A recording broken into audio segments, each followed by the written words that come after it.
this area, it is the sanctuary for animals, and a lot of animals comes to this temple. They produce a lot of offspring in these monasteries, a lot of variety kinds of birds in here. Outside world is really difficult to survive because a lot of people do harm to these animals. After a while, they burn the forest, and all the small animals all dead.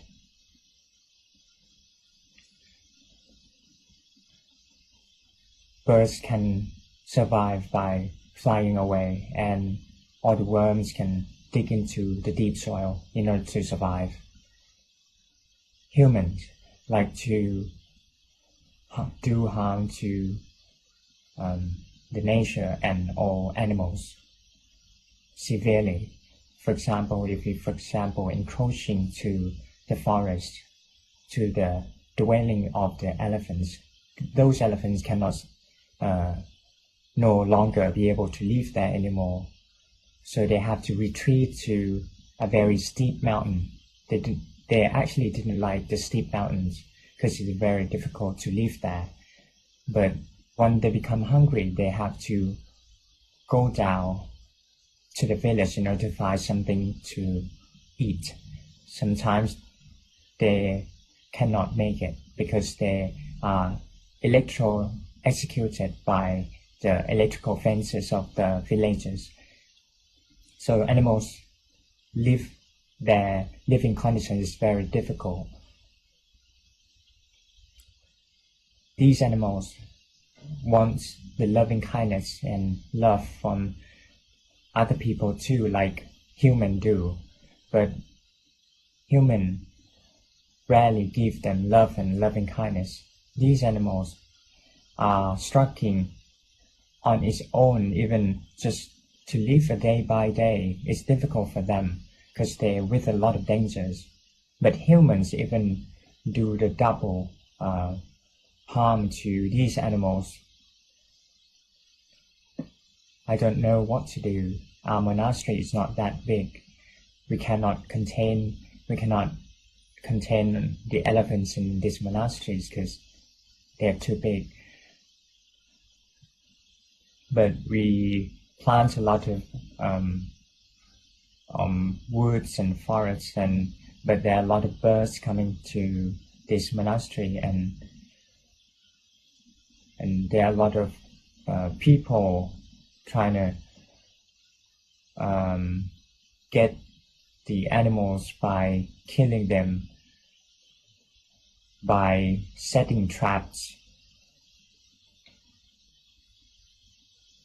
They hunted animals by setting traps. When I see these animals, and I thought to myself, it's better not to ever be born again, because every time we get born, the suffering arises. Being animals is suffering. Being a human is also suffering. The life is full of suffering. It's full of doing harm to one another, taking advantage of one another. We cannot fix other people. So it's important we train ourselves to live in this kind of toxic environment, and toxic people, or turbulent society. How can we not go crazy or being depressed? How can we develop healthy mind amongst the turbulent world? Nothing answers these questions better than Dharma. To survive and to live happily in this world, in this suffering world, Buddhism can answer this topic, this question. Buddhism is the field of study, have cause and effects. It teaches us what cause bring what effects. There's no coincidence. There's no celestial beings that can determine our fate, can destine our fate. It's just, Buddhism is all about training ourselves. When we like to train ourselves, we have to train ourselves to be self-aware and try to observe our mind. Whatever defilements arises within the mind, we know so. Then we know more subtler. We can know the cause of the defilements. Or if the wholesomeness arises within the mind, we know so. How come that specific wholesomeness arises? We will be able to know. To have the critical reflections, to see the problems in lives and the life itself correctly according to the Buddha's thought, is called critical reflection. Critical reflection is the bud, is the cause of all the wholesomeness.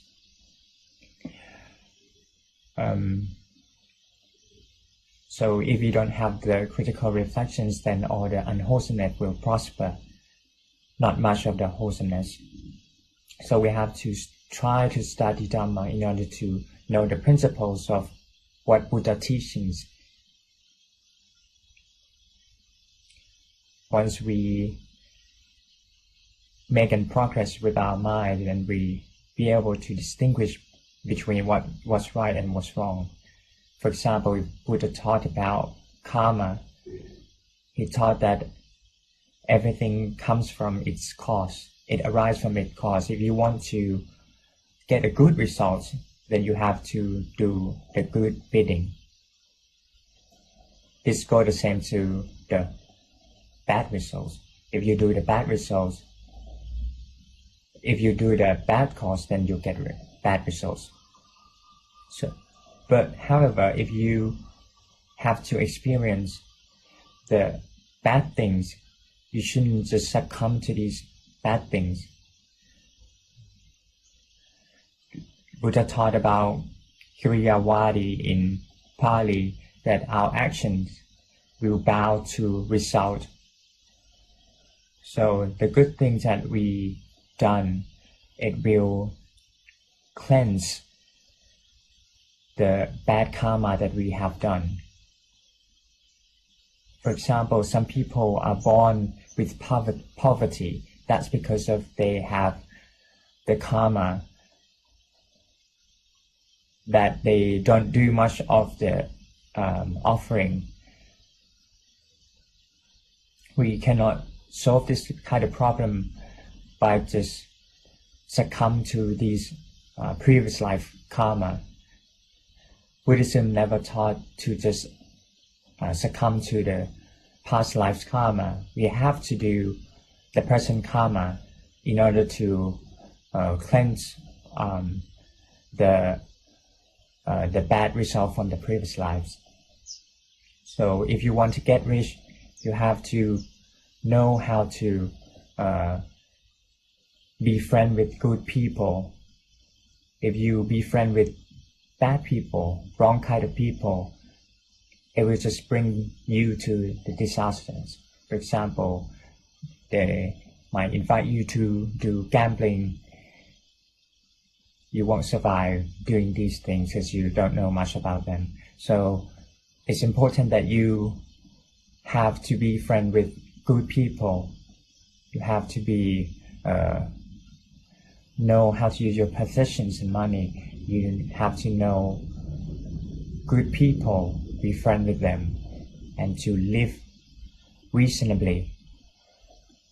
For example, if you have a salary of 5,000 baht per month, but if you spend 10,000 baht per month, no matter how hard you try, you'll be poor. For example, someone may be very rich, like billionaires, but they befriend with wrong kind of people. Even billions can be exhausted, can be used up. So the karma from previous life can result in the present, but it's important how you handle these situations. For example, if you now being poor, if you become distressed and stressful about this, and you drunk even more, when you do gambling and it didn't work out, then you become depressed and you get drunk. So this is a vicious cycle. You cannot get out of this loop. That's because you didn't do according to what Buddha taught. So what Buddha taught is very reasonable. When you mingling in a society, human is a social animals. They live in a group. The first group that human live is a family. Then it goes to the school, in the workplace, and now it's a temple mingling. Is it the nature for human to mingle in a group? Buddha also taught this, but Buddha never said that everyone can go to the Nibbana in this life. But for one that have less faculties, spiritual faculties, they have to learn until their suffering decreases. If you live in what kind of society, you have to have the Dharma that let you be able to live among these people. For example, you have to have the mind to share, for example, opportunities, possessions, belongings, money. So for example, if some people want to make marriage, but they don't want to share the news of the nation. So Prasariputta taught that if you do like this, you will be rich, but you won't have any friends. So if you want to live happily, we have to be able to share. Then we live happily together. For example, monks, some people get food, some not. But once they come to the monastery and they put all the food together and we share, and they share food. So they can live happily together. Everyone gets their share. They have good words, not just insulting other people, being sarcastic, or insulting other people. That's not good. Because if you do that, you couldn't love each other. These Dharma the Buddha taught, like sharing or donations,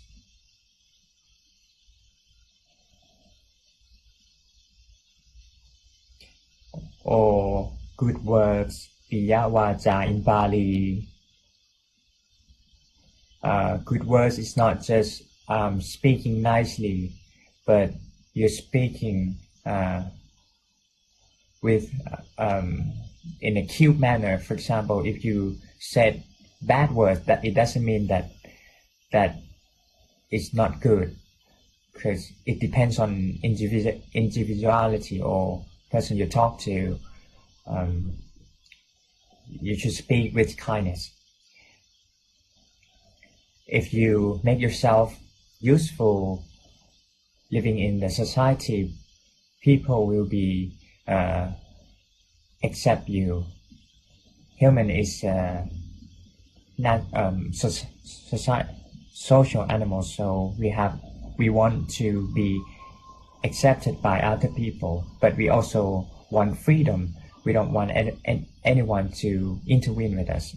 So if you have this kind of conflicts, then there will be conflicts. Another Dharma, the last one that is very important, is that you're being consistent. If you just sometimes good and sometimes bad, no one's gonna love you. But it doesn't mean that you will be bad all the way that's not good too. So these three Dhamma, you have to be consistent. Then the society will be peaceful. So the Dhamma that Buddha taught, it's just not only about going to the Nibbana, but also teaching to live in this world. Some people do not know these kind of Dhamma, so whenever society they live in, they will be unhappy no matter where they are. Do you think how many days a person could live?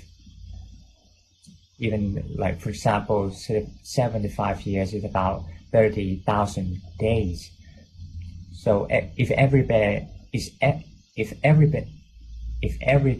you live your life, you live your variable life with morality, then all the rest of the days will be good. But if you do bad deeds, no matter how long you could live, it's just useless. So you have to train yourself, try and improve yourself, and notice the mind. Now we come to the Dhamma. Then if you live in this world, you'll be happy. When you practice Dhamma, you'll be prosper. So the method is to be mindful of the phenomena within the mind from time to time, as much as you can. Whenever the aversion, greed, or delusion arises, you know so. When your mind becomes depressed, unhappy, you know so. You repeatedly know so. If you know these phenomena, it means that you have mindfulness.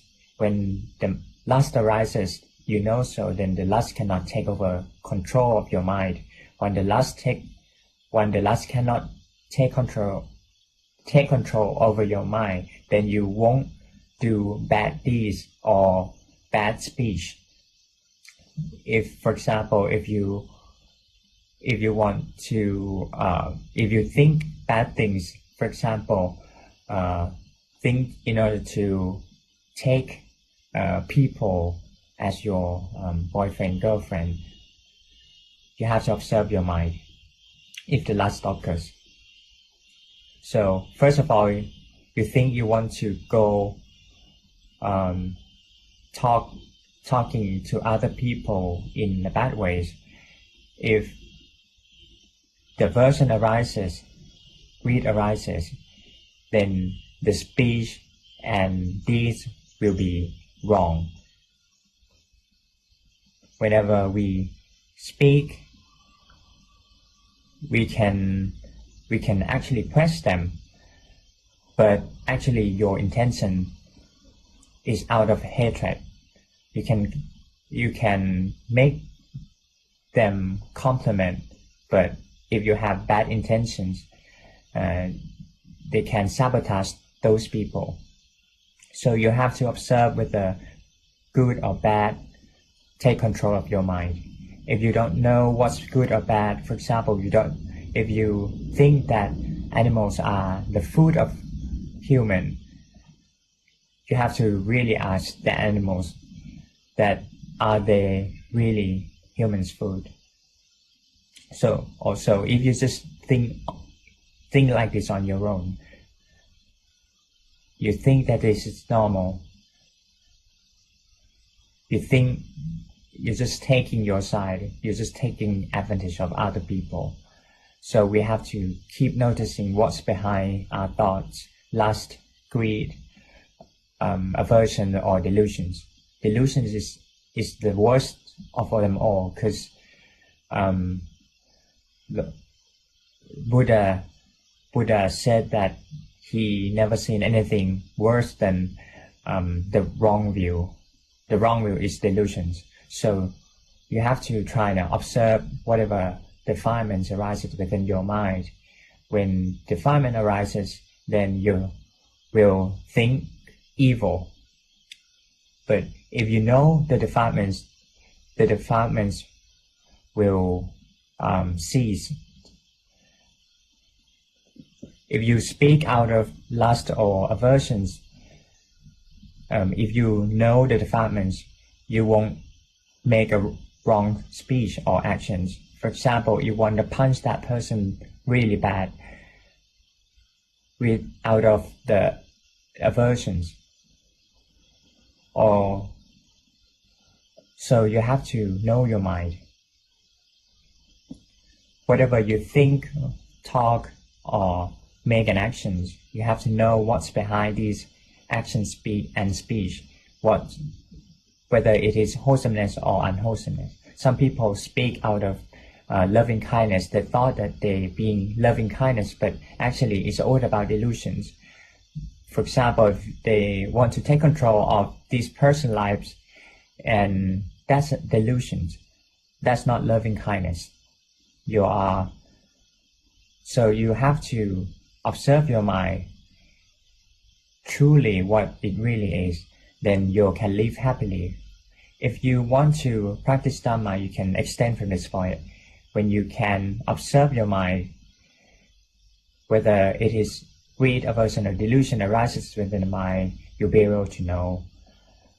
Keep at knowing this, then the mindfulness will be quicker. First, it may take long time for you to know the defilements, but if you keep practicing, then the mindfulness will be even more quicker.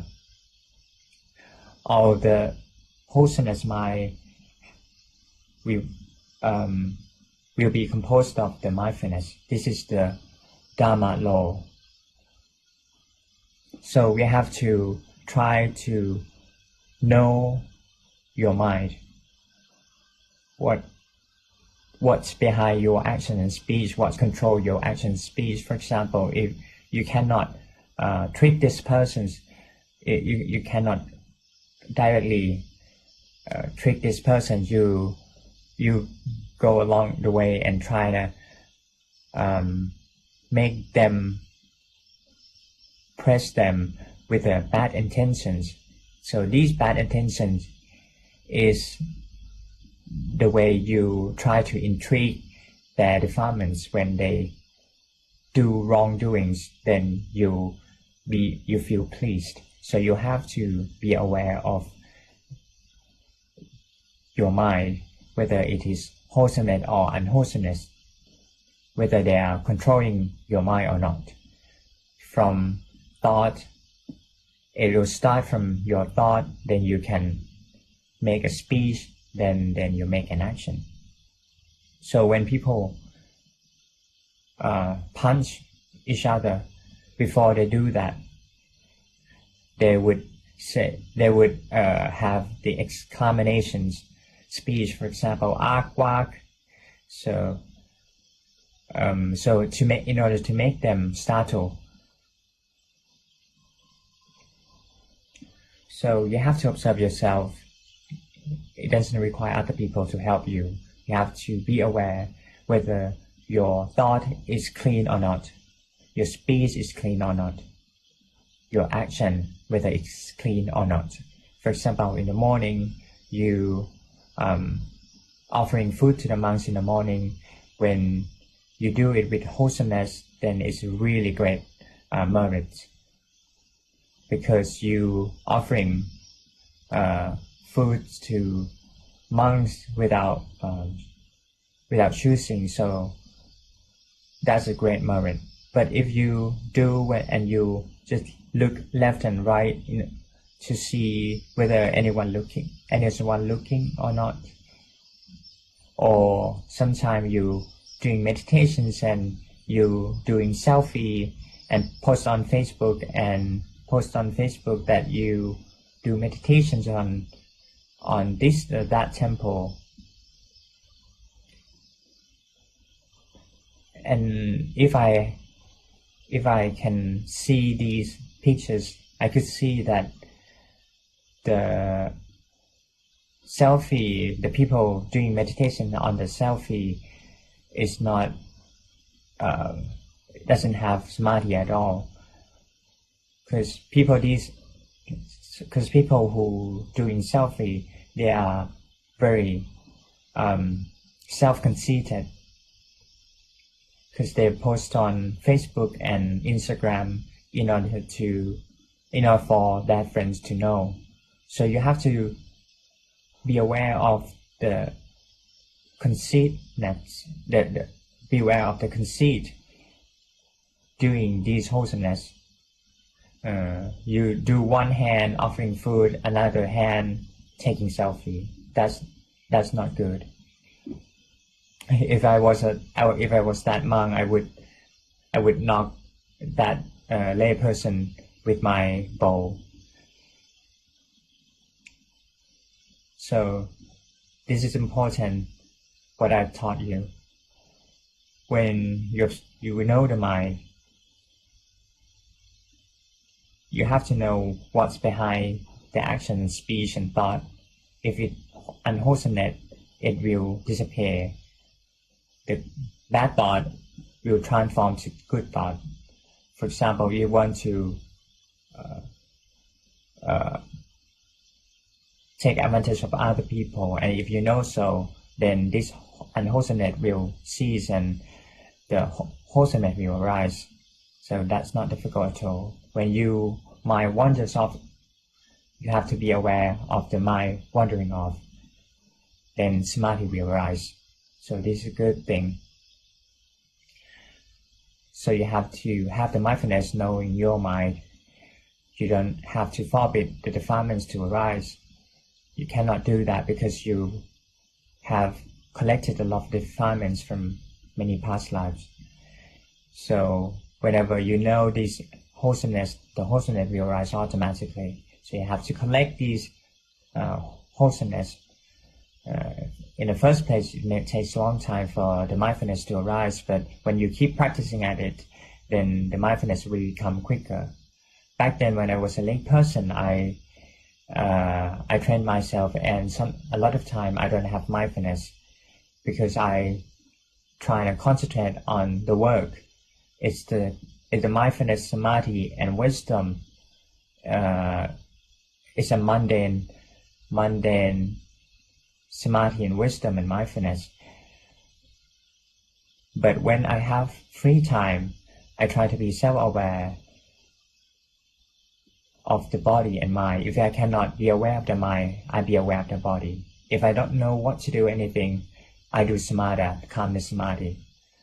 So if you cannot do anything at all, so you should chanting or chanting mantra. Then your mind you become stronger and you can observe the mind. If you cannot observe the mind, you observe the body. When I do a lot of works and my heads are so dizzy, so I went to the toilet. When I try to raise myself up, my hand moves before my legs.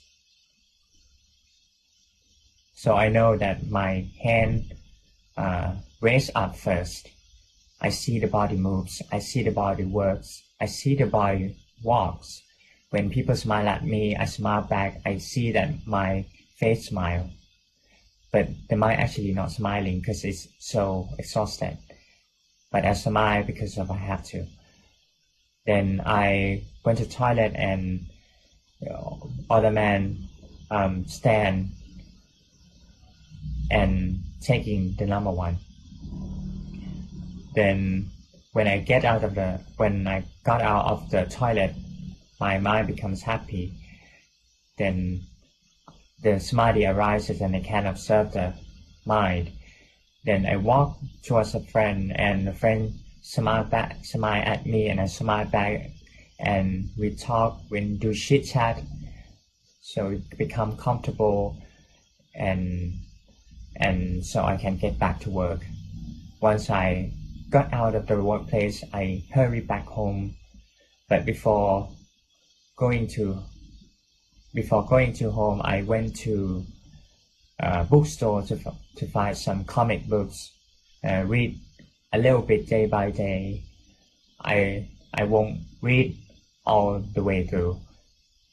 Sometimes there's amusement, there's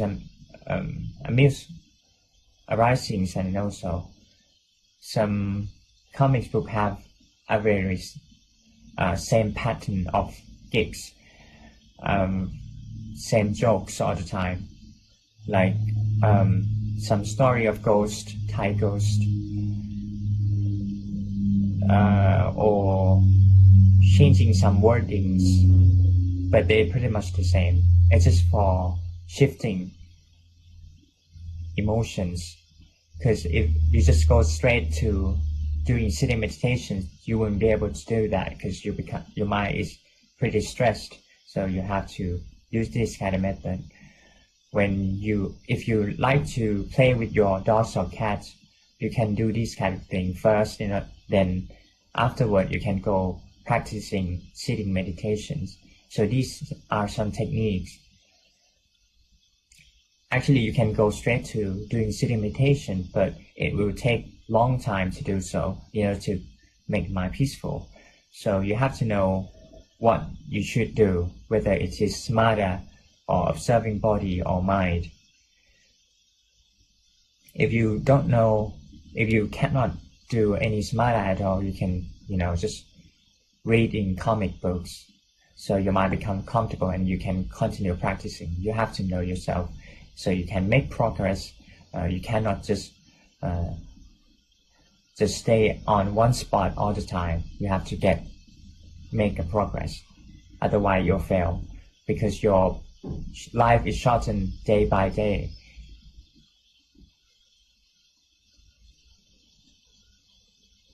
Then you'll go to Nibbana. The distance to the Nibbana will be shorter and shorter. And if you can transcend the suffering, that's good. Before going out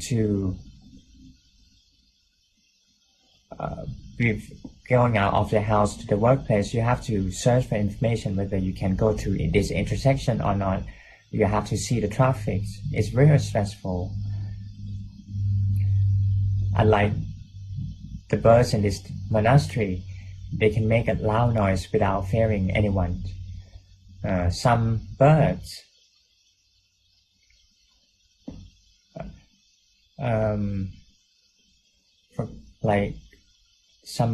they have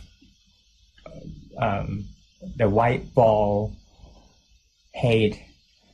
They look at the mirror and they kind of think to themselves they're beautiful, but then they pick at the mirror and they invite their friends to come to pick at the mirror, but they become hurt, and they sometimes pull on the temple a lot, but yeah, and a lot of bantams and chickens making a lot of loud noises.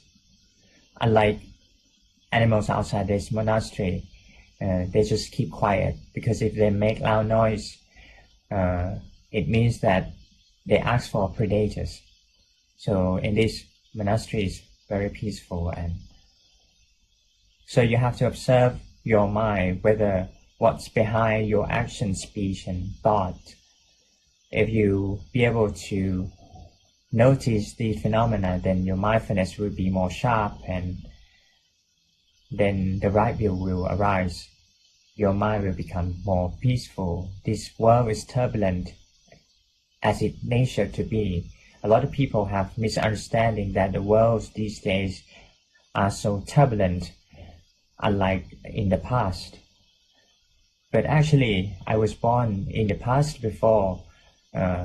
In each part of life there are suffering. For example, in my childhood, a lot of people are afraid of Siui, the mad murderer, or some people have sometimes some periods have a lot of bad people take control over the town.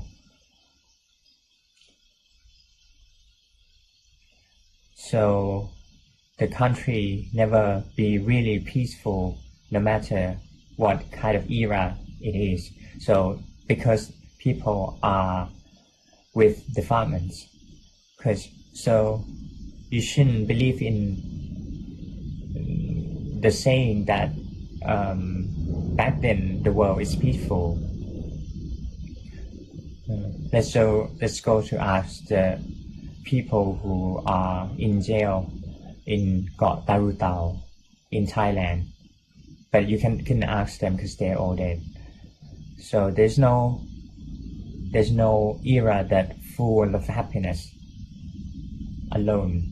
For example, during the first periods of Bangkok, we have collected all the bricks from a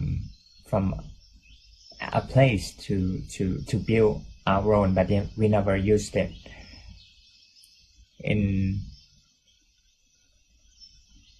So there are a lot of encroachments and infringement from other countries, but we could maintain the mainland. We've been through a lot of sufferings, like Indogene wars almost end, and there's a lot of crises. People back those days, they have to work really hard in order to maintain the country, to keep the country. That's a work for the nation, so they couldn't speak. They have to keep secret with them and bury the secret with them. But these days, people speak whatever they want, which is sometimes not appropriate. Some years there are a lot of pandemic, and sometimes there are floods. So it's difficult to find any happiness at all. So you have to be happy in the world that's full of turbulence. So yesterday, some people said that Prajan are giving Dharma talk in a very difficult manner. So today I talk very easily. Anyone's listened to Prajan Dharma talk yesterday? Some people said that he giving a very rigid talk. If you have a lot of defilements, the Dharma will be severe and intensified. It depends on the listener, the audience mind. It's appropriate to the audience mind. If they have a lot of defilements, the Dharma will be intensified. So now it's time for submitting homework. So number 5, please. I'm still scattered. I do formal meditations by chanting. I sometimes have a calmness samadhi by being aware of the air element. Sometimes my mind fixated outside, staying still. Can you give me suggestion? So if you're a guy, you shouldn't say ha and ka, but ha instead. That's a Thai joke. So what you're seeing is correctly. You see that the mind outside. Now your mind is strict. You should know. You should be aware of this. And then you'll see that your mind is never constant. Now your mind wander off. You should know so. Know it as it really is. Then you become good. Yesterday, Kun Meshi asked her that person never practice Dharma at all. then Kunma said that you should train with an object of meditations and then come again to submit homework.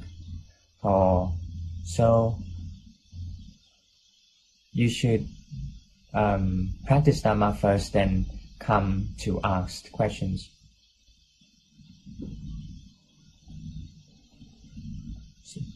Because the mind have to be ready to receive Dhamma. When your mind becomes scattered, you have to train with the object of meditation. The object of meditation that appropriate for the scattered mind is, for example, breathing or shining Buddha. When you wander off, then you forget about shining Buddha, then you know so, then you keep chanting Buddha. So you have to train yourself until the mind know automatically without forcing them. When the mind wanders off, you know so. When the mind becomes fearful, you know so. You should do that. And when you become scattered, you can do calmness samadhi for 5 to 10 minutes. So your training will be prospered. So if you being serious about being too stressful about Dhamma practice, that's not the way. Number 9, please.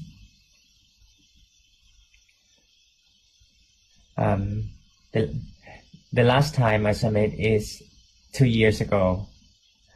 My practice is more and more natural. I see the phenomena changes within my mind. The mind doesn't become fixated like it used to. I see the inconsistent of the mind in samadhas and samadhi. Luang Por said that you have to do samatha, calm samadhi, then you have mental power.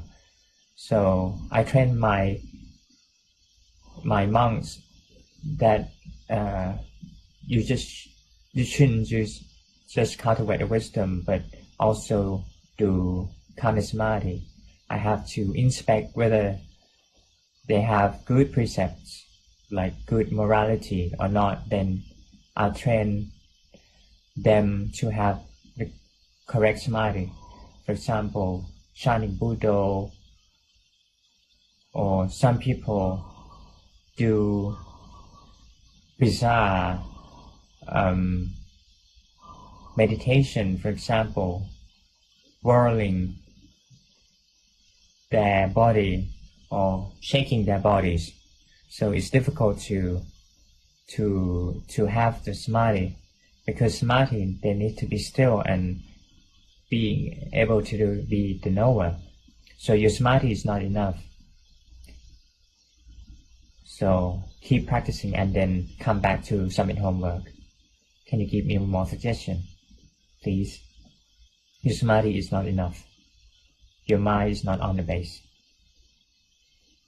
Your samadhi is not enough because your mental power is not enough. And you cannot just draw in your mind on the base. So you have to train with the object of meditations and continue. Number 54, please.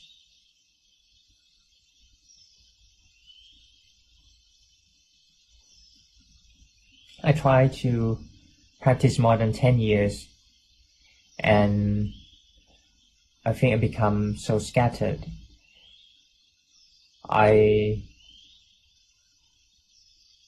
When I wander off, I kind of know so. And can you give me a suggestion for daily life practice? Luang Por said that keep breathing and know your mind, then your mental power is higher. Can you see that your mental power is higher now? After a while, your mind will become stable, and then you can cultivate wisdom. If your mental power is not enough, if your mind is not stable and keep drifting away all the time, that's not working. So if you used to get the stable mind, then you're able to notice when it drifts away. So the stable mind is very important. Now your mental power is a lot more, but Your mind is off base now.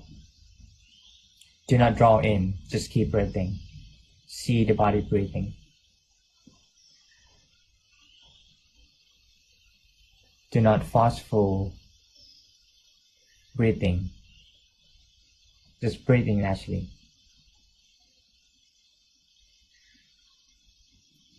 When your mind wanders off, you know so. So keep breathing, then the mind will be on the best. Next person, please. Number 66, please. 2 months ago, Luang Por said to me that my mind is not neutral. Am I better? Luang Por said that it gets better. Actually, you know yourself. You just want to find someone to approve this. You are better now. When the mind wanders off, you should know so. It happens quite a lot. Wander off to think of other things. Now your mind wanders off to think, know so. At the time you know that your mind being drift away, then your mind becomes stable. It will be blissful and be self-aware without forcing yourself. Then you continue to, then this stable samadhi will give rise to the wisdom. It's to see things with a wisdom. To see things with wisdom is to see the three common characteristics of body and mind. It can see that the body is subjected to three common characteristics. You'll see that whether it is greed, aversion, delusions, they are all subjected to three common characteristics of body and mind. So keep training. What you're doing is good. Number 76, please. Last year, I attend to the monastery and I do what you ask me to do every day. I know that my mind becomes scattered easily and I come back to Buddha. Sometimes I know quicker. Sometimes it takes a very long time for me to know. When diversion arises, I know that it has. Can you give me suggestions whether it's correct or not? Luang Por said that it's correct. Keep practicing. Keep at it. When the mind becomes angry, it will fall away. Then it will give rise to the wisdom when you see that they are not in control. You'll see the three common characteristics. When your mind becomes stressful, you know so. You know it in a comfortable way. When your mind wanders off the thing, you know so. Then you come back to the opposite meditations. When your mind wanders off, do not draw in. It just fall away. It's all dead. So the new mind arises. So you shouldn't just draw in the previous mind. Let it go. Can you distinguish between this and previous mind? You'll see that the mind also rises and falls. It will become the knower and thinker. They take turns. You have a lot of wisdom, so you have to do samatha as well, calm samadhi. Otherwise you will become scattered a lot. So that's good for you. My temperament was the same as you before, angry natured. It's easy to practice Dhamma because the angry nature temperament is easy to be aware of because it's intensified. Then after a while you'll see even small mental movements. Number 101, please.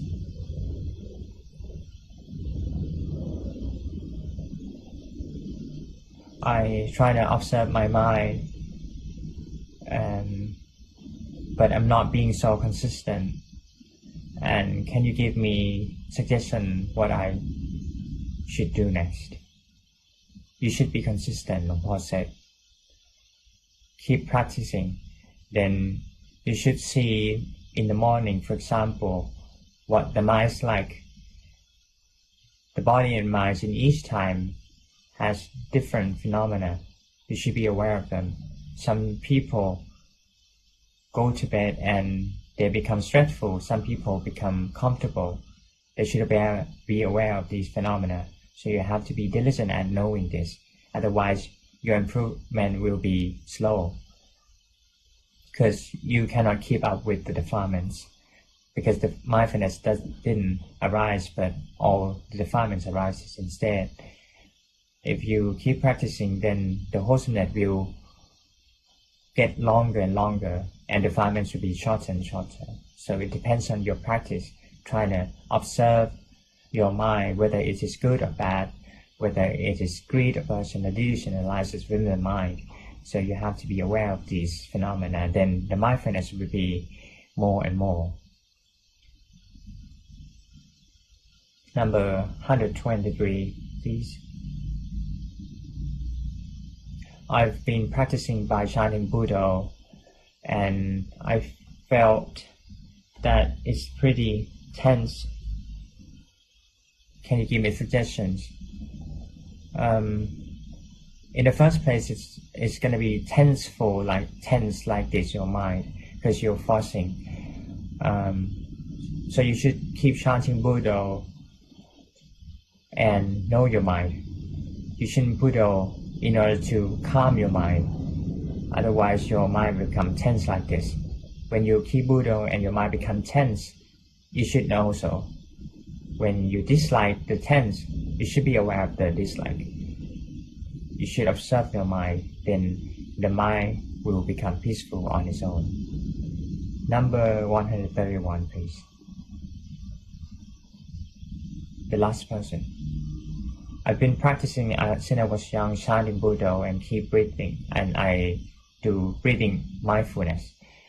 And I also observe the mind in my daily life according to your teaching and understand Vipassana. And I think I know that this is wholesomeness and unwholesomeness. And I realize that I should go to transcend. And I kind of please myself a lot. Can you give me a suggestion? What you saying, you know your own temperament, you know yourself, but you shouldn't set the objective that way, because you shouldn't set objective as you want to have the calmness. What your objective should be is that you have to be able to see that it's all not under control and it's all impermanent. So you have to see the truth. Your mind now is peaceful, your mind now scattered or becomes greed, aversion, and delusion.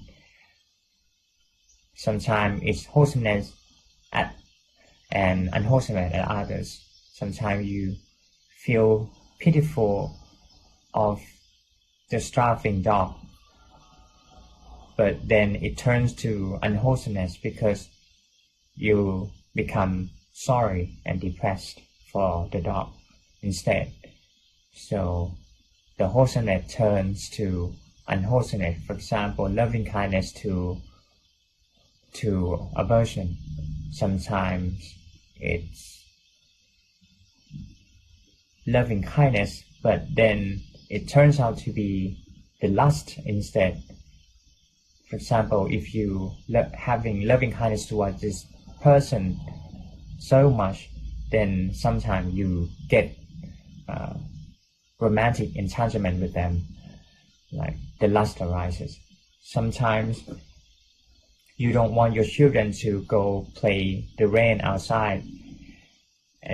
You have the loving kindness, that wholesomeness, but then you become angry because they don't obey your order. So wholesomeness become unwholesomeness. After a while, then you see that anything arise, they're all nature to cease. Wholesomeness arise and wholesomeness fall away. Unwholesomeness arise, unwholesomeness fall away. Good, bad, suffering, happy, unhappy arise, then fall away. So you don't have to help them to summarize these truths. You should let it do on its own. Is that all? Okay, that's all. So please go home. There's a lot of teacher assistants, which is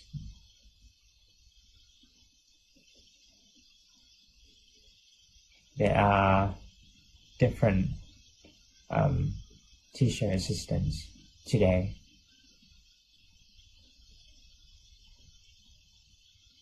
One, two, three, four teacher assistant. That should be enough. Okay, that's it. That's all for today.